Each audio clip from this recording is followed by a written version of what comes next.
Why do we keep comparing ourselves to people we don't even like? Think about that for a moment. It's midnight, the phone is in your hand, and you're scrolling through someone's life. Someone from school, someone you barely know, and something tightens in your chest. It's not quite jealousy, not quite sadness, but something harder to name. Something that makes you feel like you're losing a race you never even signed up for. And worst part is that you know it's happening. You can feel yourself doing it. And you keep scrolling anyway. That's where we're starting today. That feeling, that habit, that quiet, exhausting loop of comparing, reacting, and slowly losing grip on our own minds. Because here's what we want to understand before we go any further. That loop is nothing new. It's not a personal failing, and it's not because of our phones, our jobs, our cities, or the particular decade we happen to be born into. People have been doing this since the beginning of recorded history, and about 2,000 years ago, a small group of people actually figured out how to stop. They were called the Stoics, and what they discovered was so simple and so difficult that most of us hear it, nod along, and then go right back to doing exactly what we were doing before. Today, we're going to try to actually change that. Let's start with Marcus Aurelius. If you're not familiar with him, he was the emperor of Rome, the most powerful man in the known world for nearly 2 decades. He commanded armies. He had more wealth than most countries possessed. Historians still call him one of the greatest leaders who ever lived. And every single night, in a private journal he never intended for anyone to read, he had to remind himself not to care what other people thought of him. Let that sit with you for a moment. The most powerful man in the world, writing to himself in private, telling himself to stop comparing, to stop seeking approval, to stop measuring his worth against the opinions of the people around him. If Marcus Aurelius had to fight that battle every day, what does that tell us about the rest of us? It tells us this isn't a willpower problem. It isn't a discipline problem. It's a human problem. It's wired into us somewhere deep, probably left over from a time when knowing where you stood in the tribe was the difference between eating and not eating.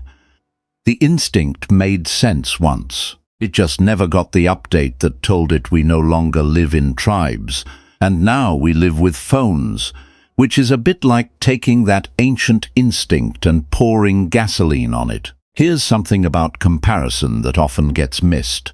People talk about it as if the main cost is emotional, as if it just makes us feel bad. And yes, it does that. But that's almost the smaller problem. The bigger problem is what it does to our attention. Epictetus, who was born a slave, owned nothing, had no legal freedom whatsoever, wrote about this more clearly than almost anyone. He said, roughly, that we'll never find what we're looking for if we spend our lives looking at what our neighbor has instead. And he wasn't being poetic about it. He was being precise, because he understood that attention is the actual currency of a human life. It's what we spend, every minute, every day, until we run out. And every minute we spend measuring our lives against someone else's is a minute we are not spending on our own. Think of it like sitting down to a meal. There's food in front of you, good food, real food. But instead of eating, you're craning your neck to see what everyone else ordered, and your food gets cold, and you go hungry, and the meal ends, and you realize you wasted the whole thing watching other people eat. That's comparison. That's what it actually costs us. Not just the feeling, but the time. The irreplaceable, never coming back time. Now we need to talk about something that walks hand in hand with comparison, and in some ways is even more immediate. Because comparison is something we can eventually catch ourselves doing. We notice it. We put the phone down. We go to sleep. But this next thing happens faster. It happens before we even realize it's happening. Reacting, there's a line that comes up again and again from Viktor Frankl, who wasn't technically a Stoic, but arrived at the same place through circumstances far darker than most of us will ever face. He said that between stimulus and response, there is a space, and in that space is our freedom. That space, that is everything. Most people have no space. Someone sends a short reply to a long email, and they spend the rest of the afternoon reading into it. Someone makes an offhand comment at dinner, and they're still replaying it 3 days later, composing the perfect response in their head. Someone cuts them off in traffic, and they're furious for an hour over a stranger they will never see again. Stimulus, response, nothing in between. The Stoics called this living below our nature, because they believed, and they were right, that the capacity to pause, to choose, to decide how we respond rather than just automatically reacting is the most distinctly human thing there is. Animals react. That's not an insult to animals, it's just accurate. A dog hears a loud noise, it flinches. That's the whole transaction, but we have something else available to us. A gap, a moment, a breath, even, between what happens to us and what we do about it. The question is whether we use it. There's a story about Cato the Younger that's worth sitting with for a moment. Cato was a Roman senator, a Stoic, and one of the most morally serious people in all of Roman history. One day he's in a public bath, crowded, noisy, the kind of place where you're shoulder to shoulder with strangers, and someone bumps into him, hard, knocks him right off his feet. The man realizes who he's just knocked over and starts apologizing immediately, falling over himself. "Cato, I'm so sorry, I didn't see you. Please forgive me." And Cato looks at him and says simply, "I don't remember being hit." That's the whole story. Not "I forgive you." Not "don't worry about it."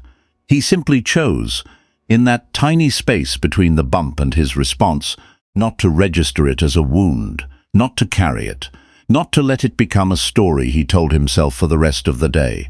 Now, we have to be careful here, because this is where Stoicism gets misread quite often. The lesson isn't to become a doormat.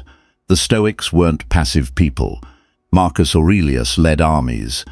Cato stood up to Julius Caesar in the Senate when almost no one else would. Seneca spoke truth to power his entire career, and eventually it got him killed. The point isn't to absorb every blow without ever pushing back. The point is to choose. To decide, with a clear head and some actual space between stimulus and response, whether this is worth our energy, whether this fight is worth having, whether this slight is worth carrying. Most of the time, the answer is no. And knowing that before we open our mouths, that's the whole thing. So what does it actually look like to begin controlling our own minds? And we have to be honest about this, because a lot of content about Stoicism makes it sound like a one-time switch we flip. Read a few quotes, take some cold showers, emerge transformed. It's not like that. It's really not. Meditations, the private journal of Marcus Aurelius, is not the writing of a man who figured it out. Read it closely and you'll see what it actually is. It's a man catching himself, over and over, noticing the same tendencies coming back, reminding himself of things he already knows but keeps forgetting.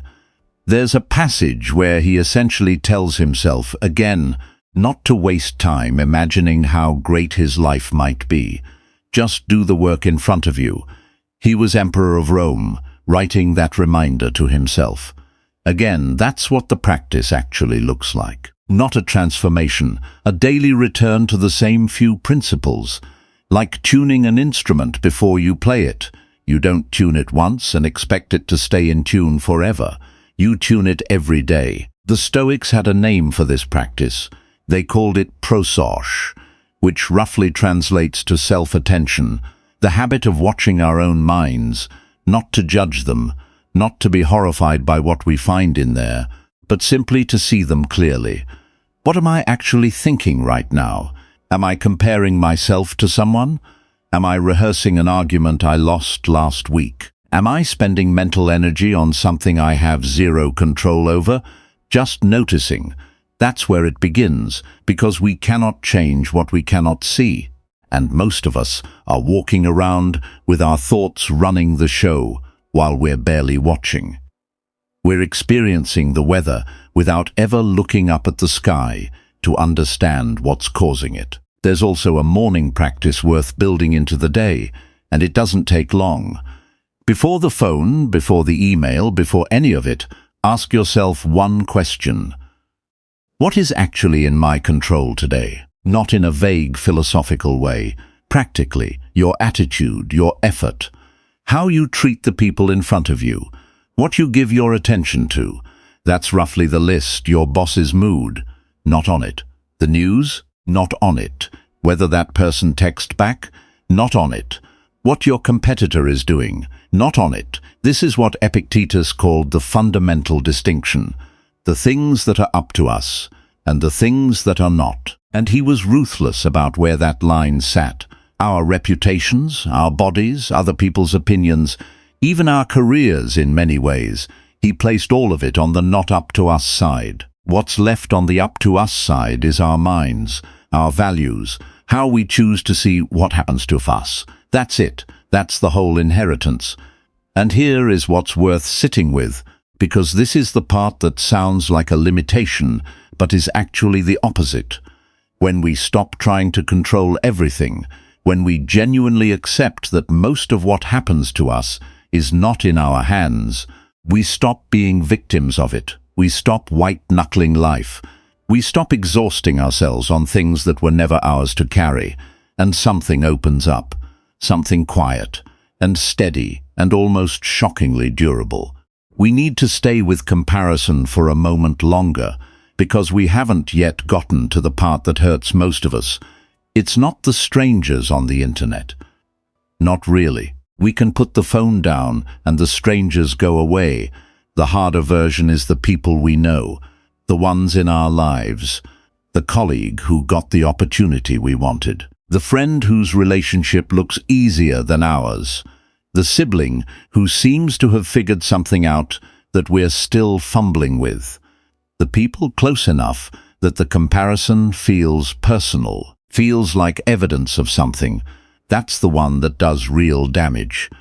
Because it doesn't just steal our attention, it poisons the relationship. We can't fully celebrate someone's success if some part of us is measuring it against our own. We can't fully show up for someone if we're quietly keeping score with them. And here's the thing most of us won't say out loud: the resentment we feel toward people whose success triggers us. That resentment is not really about them. It never was. It's about the story we're telling ourselves about what their success means for us, what it says about where we are, whether we're on track, whether we're enough. Epictetus was sharp about this. He said that it is not things that disturb us but our judgments about things. And nowhere is that more true than in how we relate to other people's lives. Someone gets promoted. That's a thing, a neutral fact. The disturbance, the tightening in the chest, the quiet bitterness, the comparing and calculating, that's the judgment we layered on top of it. The story. And the story is always the same story. What does this mean for me? Marcus Aurelius dealt with this in the most direct possible context. He was surrounded his entire reign by people competing for influence, position, legacy. Senators who resented him, generals who second-guessed him, courtiers who flattered him to his face and undermined him behind his back. He had more reason than most people will ever have to get caught in the trap of comparison and resentment. And he wrote, again and again, in that private journal, begin the morning by saying to yourself, I shall meet with meddling, ungrateful, violent, treacherous, envious, uncharitable people. But I have seen the beauty of good and the ugliness of evil, and I know that the wrongdoer has a nature related to my own. He was preparing himself every single morning. Not to be naive about people, not to pretend they weren't difficult, but to refuse to let their difficulty become his disturbance. That's the practice applied to relationships. And it's hard. It might be the hardest version of all of this. There's a concept the Stoics returned to constantly when they talked about other people. They called it sympathia, the idea that all human beings are connected, that we are, in some fundamental sense, made of the same material, struggling with the same nature, subject to the same errors, the person whose success we're resenting. They have their own fear, their own 2 a.m. spiral, their own version of the comparison trap running in their head, probably about someone else, probably about us even. Nobody is winning the race cleanly. Nobody has it figured out the way it looks from the outside. And when we start really absorbing that, not as a consolation prize, but as a genuine fact about human experience, the comparison starts to lose its grip, not all at once, slowly, the way most things actually change. But it loosens, and when the comparison loosens, something unexpected happens to the relationship. We start being able to actually see the person in front of us, rather than the measuring stick we'd turned them into. And that, being seen, being with someone who isn't scoring us, is what real connection actually feels like. The Stoics believed that human beings were made for each other. Marcus Aurelius said it directly. We were made for cooperation, like feet, like hands, like eyelids. And comparison is the thing that keeps us from it. It turns people we could love into people we're quietly competing with. It turns potential community into a leaderboard. Nobody signed up for stop comparing, not just for our own peace of mind, for the people around us, for what becomes possible between us when we do. Everything we've talked about so far, the comparison, the reacting, the morning questions, the prosoche, all of that is practice for normal life, daily friction. The low-grade static of being a person in the world, but we need to talk about the harder case, because it matters, and it's where most philosophy quietly fails people. What happens when something actually bad happens? Not a difficult email, not an annoying colleague, not a bad day. Real loss, real failure. The kind of thing that lands on us and doesn't feel like a philosophical exercise. The kind where someone tells us to practice negative visualization, and we want to throw the book across the room, because life does that. It does that to everyone, and if a philosophy can't hold up under real weight, if it only works when things are manageable, then it's not really a philosophy. It's just advice for good weather. The Stoics knew this. They weren't theorizing from comfort. Seneca was exiled twice. He watched his friends fall. He was eventually ordered to take his own life by an emperor he had helped raise. He had plenty of opportunity to test whether any of this actually worked under pressure. And here's what he wrote. Near the end, in the letters to Lucilius that became some of the most honest documents in all of ancient philosophy, he said, "I do not say that grief should not be felt. I say it should be conquered, not suppressed, not bypassed, not spiritually bypassed with philosophy, conquered, which means we feel it first, we go through it, we don't pretend it isn't there." This is the part that gets lost when people talk about Stoicism as emotional detachment. The Stoics weren't asking us not to feel loss. They were asking us not to be permanently defined by it, not to let the grief or the failure or the setback become the story we tell about who we are from now on. Marcus Aurelius lost children, multiple children, in a time when that was common enough that you were almost expected to bear it without falling apart. And yet in meditations you can feel the weight of it. You can feel a man who is genuinely, deeply acquainted with grief, and who is choosing daily not to be consumed by it. He wrote, "Loss is nothing else but change, and change is nature's delight, not a cold dismissal, not toxic positivity dressed up in Roman clothing." He was writing to himself about the hardest possible thing, the loss of a child, and trying to find a frame large enough to hold it, trying to place it inside something bigger than his own pain. That's what controlling our minds means when things fall apart. Not that we don't feel it. We feel it completely. but we refuse to let the feeling decide who we are or what we do next. There's a word in Greek that the Stoics use, hupomone. It doesn't translate perfectly into English.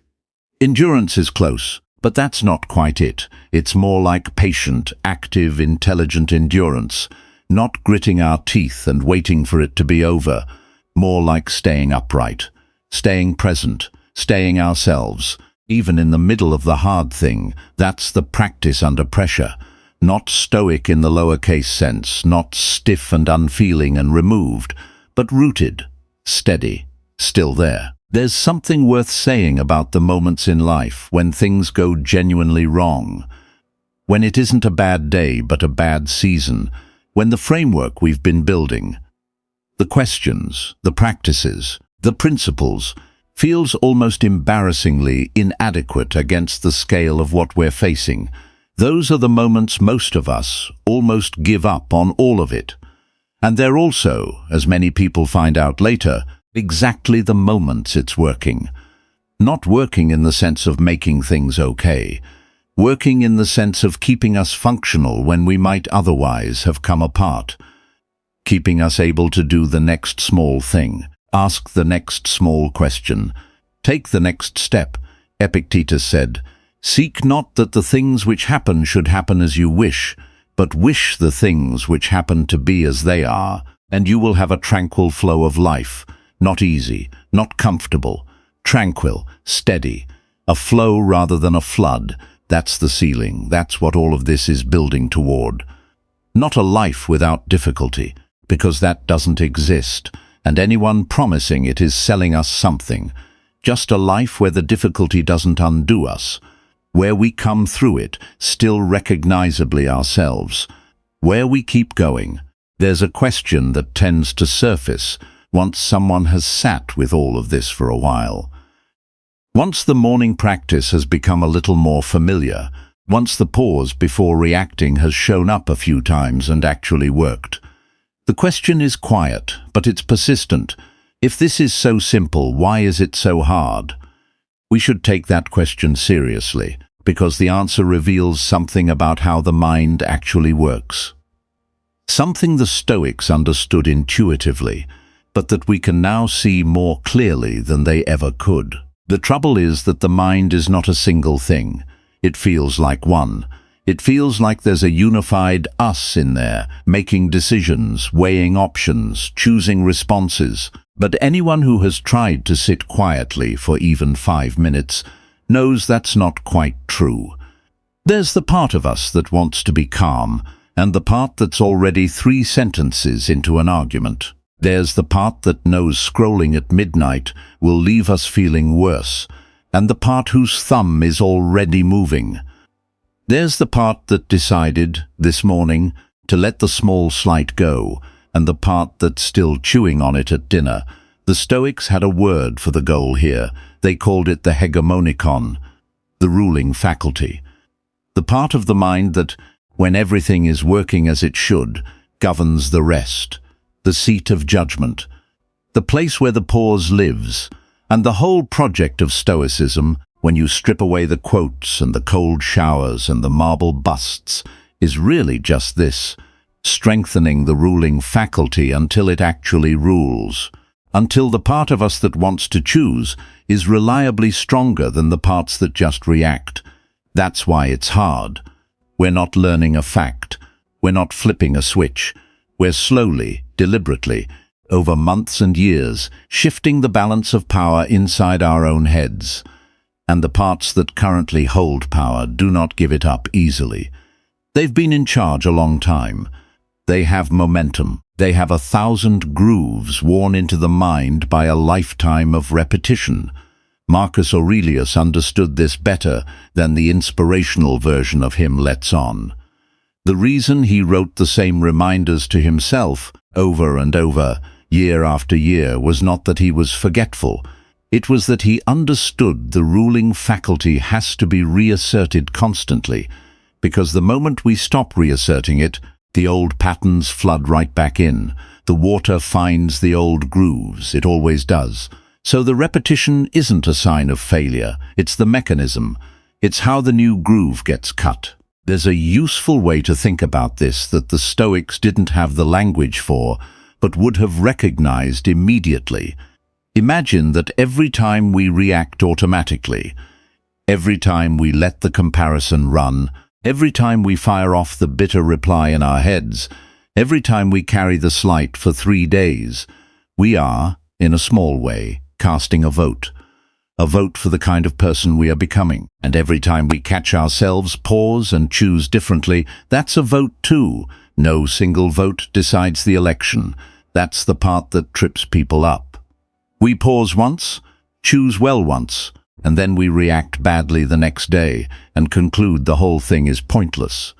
But that's not how it works. It was never going to be one decisive vote. It's the accumulation. It's the slow tilting of the count, day after day, until one morning we notice that the person who used to spiral at the unanswered text simply doesn't, quite as much. Not because they conquered it in a single heroic act. Because they cast a few thousand quiet votes in the other direction. Seneca said something about this that's easy to read past. He said we should every night put our day on trial. Sit with it. Ask ourselves, where did I fall short today? Where did I do well? What can I do differently tomorrow? He wasn't recommending guilt. He was specifically warning against the harsh, punishing version of self-examination. He described it almost gently, a mind reviewing its own conduct, neither flattering itself nor savaging itself, just looking honestly. That nightly review is the counting of the votes. It's how we stay aware of which direction the election is actually going, and it's how the practice stays honest, because it's very easy to feel like we're making progress while the actual count tells a different story. But here's what's worth holding on to. Even the act of putting the day on trial is itself a vote. The willingness to look, the refusal to just stumble forward unexamined. Most people never do this even once. They live their entire lives with the ruling faculty asleep at the wheel, swept along by whatever reaction arrives first. To pause at the end of the day and simply look, that alone puts us somewhere different. There's a deeper layer here, though, and we'd be doing the whole subject a disservice if we skipped past it, because someone will reasonably ask, isn't there something a little cold about all this? All this talk of governing the mind, ruling faculties, casting votes for the self we want to become. Where's the warmth in it? Where's the life? Isn't there a risk that in trying so hard to control our minds, we just become controlled, managed, careful people who've optimized all the spontaneity out of being alive? It's a fair question, and the Stoics would not have dodged it. In fact, they'd have said the worry gets the whole thing backwards. Think about what the unexamined, ungoverned life actually looks like. It's not free. It feels free because we're doing whatever we feel like doing in any given moment. But what we feel like doing is being dictated to us by the algorithm that knows exactly which video keeps us scrolling, by the comment that hijacks our afternoon, by the old wound that flares up and runs the show without us ever consenting to it. That's not freedom. That's just being a leaf in the wind, mistaking the wind's direction for our own. The person who can pause, who has a real space between stimulus and response, who can feel the pull of the comparison and choose not to follow it, that person is the one who's actually free. Not because they've eliminated their feelings, because they're no longer at the mercy of them. They get to decide. And deciding, choosing, governing the small interior kingdom that is the only thing any of us truly owns. That's not the death of spontaneity. It's the precondition for it. Because here's the thing nobody tells you. When the mind is quieter, when it's not constantly comparing, constantly defending, constantly rehearsing arguments and grievances, there's suddenly room for the good things to get in. Delight, curiosity, real attention to a real person, the taste of the actual meal in front of us instead of the cold meal we ignored while watching everyone else eat. The freedom the Stoics were after was never the freedom to feel nothing. It was the freedom to feel the right things, fully, without the static drowning them out. Marcus Aurelius, for all his reminders and his discipline, wrote some of the most quietly tender passages in ancient literature. About the way bread cracks when it bakes. About the charm in the foam of a wild animal's mouth, in the ears of corn bending low, in an old person's face. A man who had supposedly trained himself toward indifference, noticing the small beauty of the world with an attention most of us never manage on our best days. That's not coincidence, that's cause and effect. The discipline didn't deaden him to the world. It cleared the noise so he could actually see it. And maybe that's the part of all this that gets buried under the harder lessons. We talk about controlling the mind as though it's a grim, effortful project, a kind of permanent guard duty against our own worst impulses, and some days it is that. But the reason for the guard duty was never just defense. It was to protect something, to keep a space clear inside us where life could actually land, because the comparison, the reacting, the endless low spiral, those things don't just make us miserable. They make us absent. They pull us out of the room we're standing in and into 1,000 rooms we're not. The argument that already happened, the slight from last Tuesday, the life someone else is living 300 miles away. We are everywhere except here, which is the one place anything real can actually happen. Epictetus, who had every reason to be bitter about the hand he'd been dealt, kept coming back to a strange kind of gratitude. Not a forced, grit-your-teeth gratitude, something more like a recognition that this moment, this breath, this ordinary, unremarkable Tuesday is not nothing. It's the whole thing. It's the only thing we're ever actually given.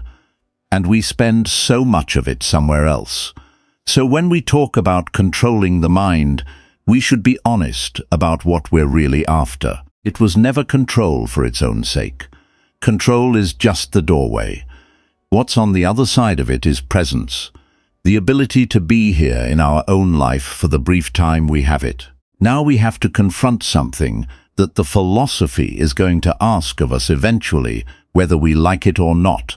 Because all of this, the pause, the morning question, the nightly review, the slow shifting of the ruling faculty, all of it is happening inside a life that is, at every moment, getting shorter.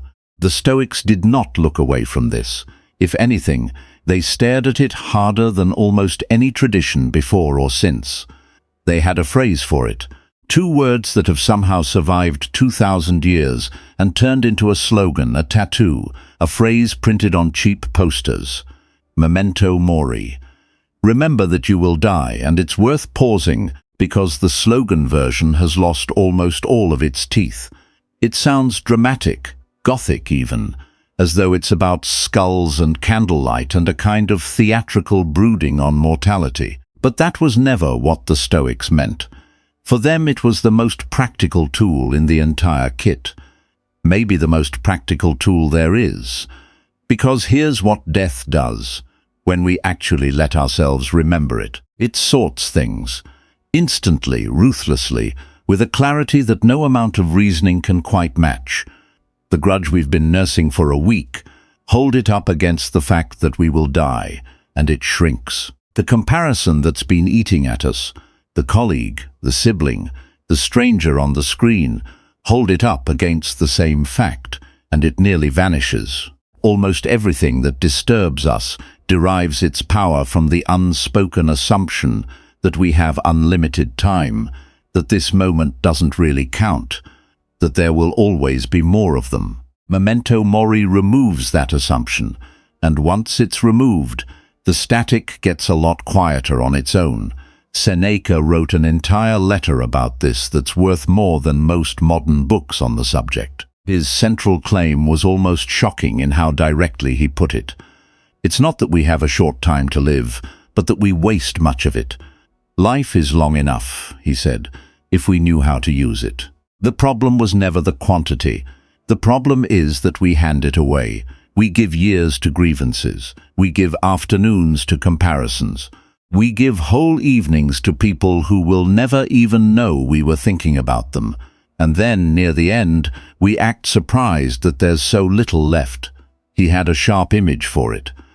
Most people, he said, are like a person who treats their money carelessly while they have plenty, and only starts counting it once it's almost gone. We guard our possessions, our property, our money. We let anyone at all walk off with our time, the one thing it should be honorable to be stingy about. That lands differently when you actually sit with it. Because we do this, we'd never let a stranger walk into our home and take our things. But we let strangers walk off with our hours every single day. The comment that ruins an afternoon, the notification that fractures an evening, the comparison that quietly drains a whole weekend.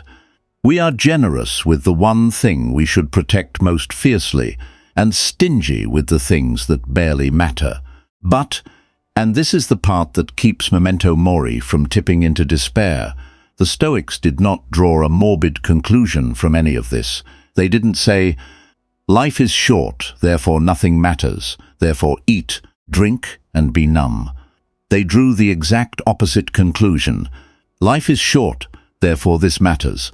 Therefore the hour in front of us is not a throwaway hour. Therefore the person across the table is worth actually seeing.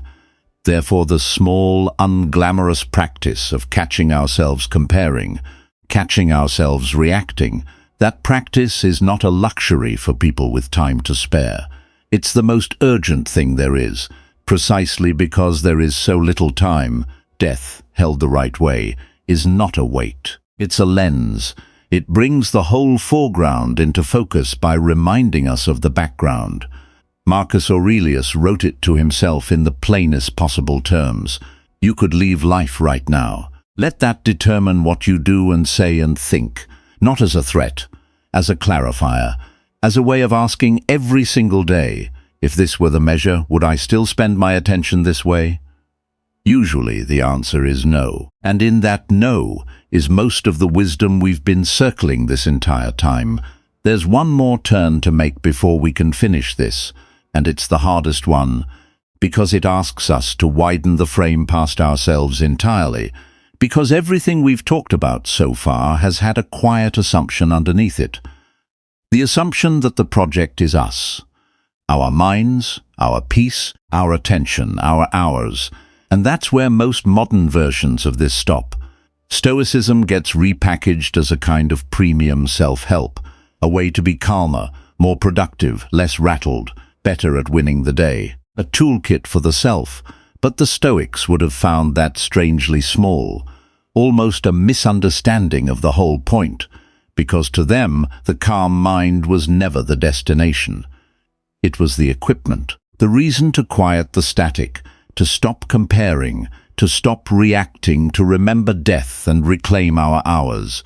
The reason for all of it was so that we could finally turn outward and actually be of use to other people. The tranquility was in service of something. It was never meant to be hoarded. This is the part that sits at the very center of the philosophy and almost never makes it into the posters. Marcus Aurelius keeps returning to it almost compulsively. He reminds himself again and again that he was not made for himself, that a human being who withdraws into private peace and calls it wisdom has missed the entire assignment. We were made for cooperation, he wrote, like feet, like hands, like the rows of upper and lower teeth. To work against one another is contrary to nature, and to work against one another, for the Stoics, included the quiet, invisible warfare of comparison and resentment and keeping score. That word from earlier comes back here with its full weight. Sympathia, the deep interconnection of all things. The recognition that we are not separate units competing for a fixed amount of something, but parts of a single living whole, each of us briefly here, each of us made of the same material, each of us struggling with the same nature and headed for the same end. When that recognition really lands, not as a nice idea but as a felt fact, the comparison doesn't just loosen, it starts to seem almost absurd. like a hand resenting the other hand, like the left foot keeping score against the right. What would that even mean? They're part of the same body. They were made to work together. Whatever one accomplishes, the whole accomplishes. That's the frame the Stoics were trying to grow large enough to hold everything inside. Not so we'd feel small, so we'd finally stop feeling alone. And this is where the slave and the emperor finally meet, in a way that's worth understanding properly. Because the remarkable thing was never just that two men in such different circumstances arrived at the same conclusions. The remarkable thing is what the conclusion was. They both arrived, from opposite ends of the social universe, at the same realization, that the things the world fights over, status, wealth, position, the verdict of the crowd, were not the things that mattered. That Epictetus the slave and Marcus the emperor were, in the only way that finally counted, standing on exactly the same ground. The slave was not below. The emperor was not above. They were two human beings facing the same handful of questions, with the same equipment, in the same brief window of time. That's not a poetic flourish. It's the actual logic of the philosophy carried to its end. If the only things truly ours are our minds, our judgments, and how we choose to meet what happens to us, then the playing field is dead level. Always was. The emperor's crown bought him nothing on the ground that mattered. The slave's chains took nothing from him there. And once we really see that, the entire apparatus of comparison, the thing we started with, the thing that had us scrolling at midnight feeling like we were losing a race, reveals itself as a contest over things that were never the prize. So we end more or less where we began. With the phone in the hand, the midnight scroll, the tightening in the chest. Except now, maybe, we can see it for what it is. A very old instinct firing in a world it was never built for. A signal that we're measuring our one irreplaceable life against the surfaces of other people's. A vote, if we let it run, for becoming someone a little smaller, a little more absent, a little further from the room we're actually standing in. And we can do the thing the slave and the emperor both spent their whole lives learning to do. We can pause. We can notice. We can find the small space between what just happened and what we do next, and step into it and choose, not perfectly. Marcus didn't manage perfectly, and he had the run of the known world. Not permanently. The old grooves don't disappear, the water keeps finding them, and tomorrow we'll have to do it all again. That's not a flaw in the plan. That is the plan, the returning, the trying again. The daily, humble, never-finished work of bringing the mind back home. And it's worth being honest about what that daily return actually feels like from the inside, because nobody warns you. It does not feel like progress most of the time. It feels like failing at the same thing repeatedly. You catch yourself comparing on a Tuesday, you feel good about catching it, and then Wednesday you don't catch it at all, and you're 40 minutes deep into someone's life before you surface. You find the pause once, beautifully, and then lose it completely the next time someone says the wrong thing. From the inside, it can look like you're not getting anywhere at all. But that's the view from inside a single week. The Stoics were playing a much longer game, and they knew the only way to see the change was to zoom out. Not day to day, that's just noise, just weather, year to year. And across a year, something does shift, even when no single day felt like it was shifting. The thing that used to ruin an afternoon now ruins an hour. The hour becomes a few minutes. The few minutes become a flicker you notice and let pass. You don't remember it improving. You just notice one day that the old reaction has less of you in its grip than it used to. Marcus would have recognized that exactly. He wasn't writing those reminders because they were working spectacularly. He was writing them because they were working slowly, invisibly, the way water shapes stone. Not through any single dramatic moment, but through the sheer patient repetition of returning to the same channel, again and again, until the channel deepens and the water starts running that way on its own. That's the part to hold on to when it feels pointless. The pointlessness is the texture of the work, not evidence against it.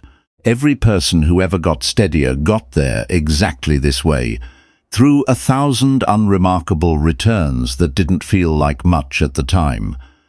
There was never another route. There still isn't. The people who seem to have it figured out aren't doing something different from this. They're just further along the same unglamorous path, having quietly returned a few thousand more times than the rest of us. So we don't need it to feel like it's working. We just need to keep returning. The feeling will catch up later, or it won't, and either way the returning is the thing. Marcus Aurelius died in 180 AD, on a military campaign, probably from the plague. He never finished Meditations. It wasn't meant to be finished. It's not that kind of book.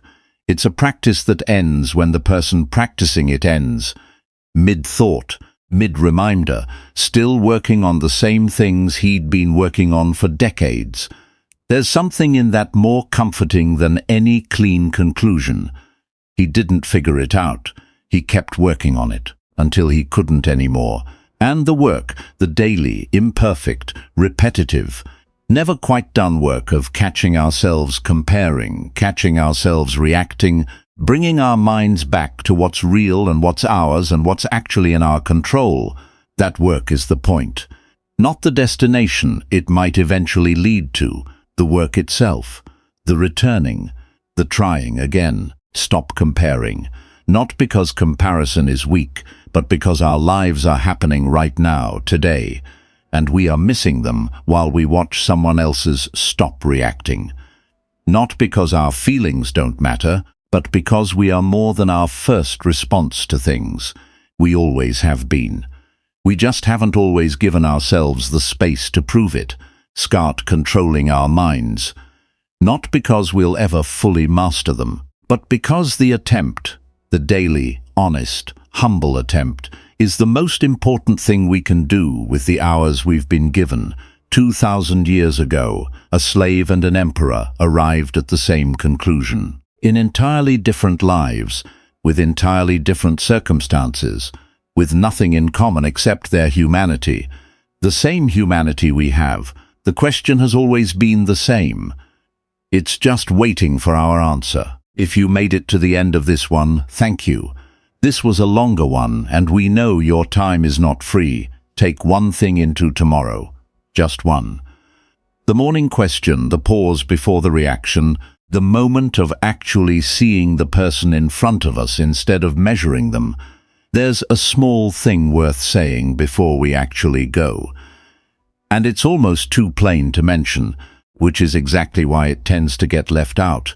All of this, the slave, the emperor, the journal written by candlelight, the 2,000 years between them and us, all of it can start to feel like something that belongs to other people, larger people, people with the weight of history behind their names. And there's a quiet danger in that, because it lets us off the hook.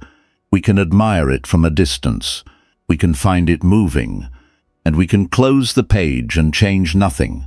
Because surely this kind of thing is for emperors and philosophers, not for someone half asleep on a Tuesday with a phone in their hand and a long week ahead. But that gets it exactly wrong. Marcus wasn't an emperor when he wrote those reminders. Not in the moment that mattered. In the moment that mattered, he was just a tired man, alone, trying to talk himself out of carrying something he didn't need to carry. That's all. Strip away the title and the armies and the marble, and what's left is the most ordinary scene imaginable. A person at the end of a long day choosing, barely, imperfectly, one more time, not to be ruled by the noise. That scene is available to us. It's available tonight. And maybe that's the last thing worth holding on to. Not that we should become Stoics. Not that we should read the right books, or learn the right Greek words, or carry the right coin in our pocket to remember we'll die. Those are scaffolding. They help. but they were never the building. The building is much smaller and much harder than that. It's the single moment, the one we'll almost certainly get tonight or tomorrow, when something tightens in the chest and the old instinct fires and the hand reaches for the phone or the mouth opens to fire back. And in that moment, just once, we find the space. We feel the pull and don't follow it. We let the slight go unrecorded. We look up from the comparison and back at our own actual unrepeatable life. That's it. That's the whole inheritance, handed down across 20 centuries from people who had every reason to despair and chose daily not to.